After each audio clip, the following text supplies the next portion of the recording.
আমাদের মধ্যে একটা শিরকি আকীদা ঢুকে গেছে এখন।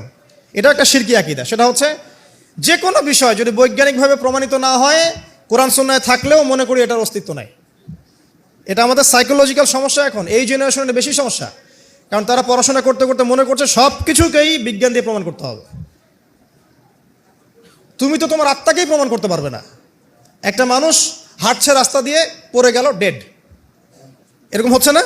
তাহলে কি এমন ছিল তার দেহের মধ্যে, বের হয়ে চলে গেল, সে ডেড? বলবে হৃদযন্ত্রের ক্রিয়া বন্ধ হয়ে মারা গেছে। তো ক্রিয়াটা বন্ধ হলো কিভাবে? কে হুকুম করলো? কার আদেশে বন্ধ হলো? কে নিয়ে গেল রুহটা, আত্মাটা? তো এগুলো তো ব্যাখ্যা করতে পারবে না। সো এই কনসেপ্ট থেকে বের হয়ে আসতে হবে যে প্রত্যেকটা বিষয় বিজ্ঞান দিয়ে প্রমাণ হলে পরেই বিশ্বাস করব, না হলে করব না, এটা ঠিক নয়। কোরআন এবং সুন্নাহ যা আছে এটা চূড়ান্ত। এর বাইরে যা আছে এটা যদি কোরআন সুন্নাহর সাথে মিলে যায় আমরা গ্রহণ করব, কোনো সমস্যা নাই। কিন্তু না মিললে আমরা কোশ্চিন কালো সেটা মানতে রাজি নই।